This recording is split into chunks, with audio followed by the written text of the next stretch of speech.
Welcome to Winnipeg's French Quarter, St. Boniface. Just across the Red River from downtown, this historic neighborhood is where French-Canadian and Métis heritage comes alive. Founded as a Roman Catholic mission in 1818, St. Boniface is rich in architecture, history, and quiet charm. In this self-guided walk, we'll explore landmarks that tell the story of Winnipeg's dual identity, English and French, old and new.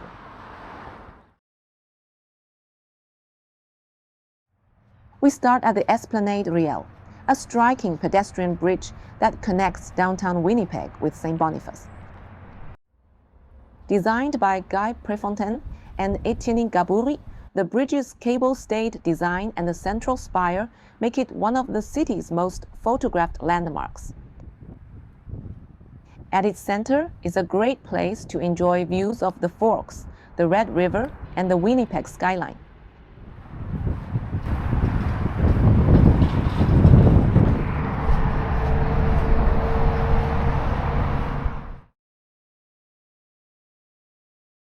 Next, we arrive at the St. Boniface Cathedral, one of the most iconic religious buildings in Manitoba.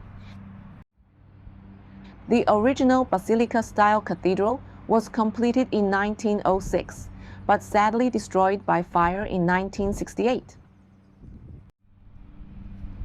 What you see today is a blend of the old stone facade with a modern church tucked behind it, completed in 1972.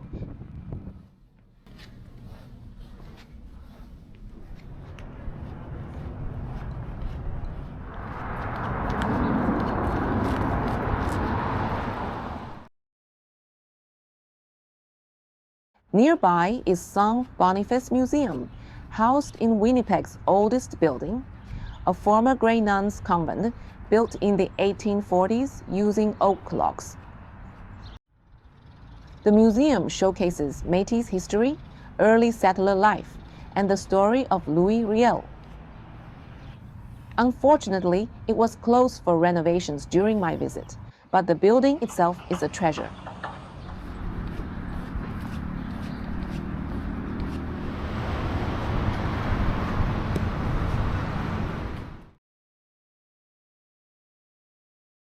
Just a short walk away is the former St. Boniface City Hall. Built in 1906, this red brick Georgian Revival building once served as the administrative heart of the old city. Designed by Victor Horwood, it stands as a proud symbol of French-Canadian civic heritage.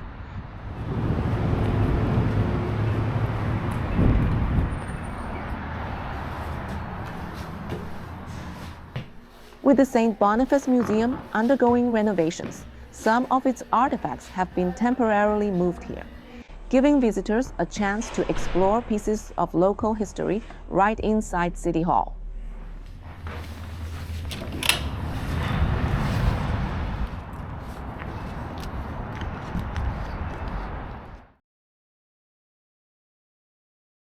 Behind City Hall, you'll find the St. Boniface Fire Hall, also designed by Horwood in 1907.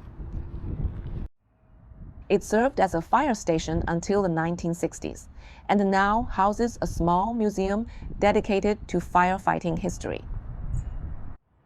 Although I couldn't go inside, the building's character and charm were still very much on display from the outside.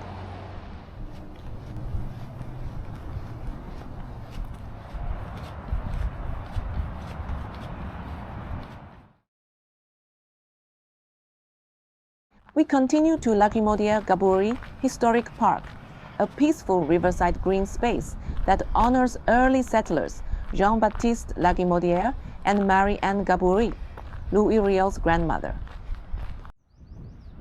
With scenic walking trails, quiet picnic spots, and historical signage, it's a lovely place to pause and reflect. Our final stop is Fort Gibraltar, a reconstructed fur trade post first built in 1809 by the Northwest Company. Though the buildings were closed during my visit, the grounds were open and inviting. This site marks a key chapter in the story of Winnipeg, where French, Scottish, and Indigenous cultures once collided and coexisted in the fur trade era. St. Boniface isn't just a historic district, it's a window into the soul of Winnipeg. With its blend of French-Canadian pride, Métis resilience, and quiet riverfront beauty, this walk offers a rich and rewarding glimpse into the city's past. Thanks for joining me, and I hope you get a chance to walk it yourself.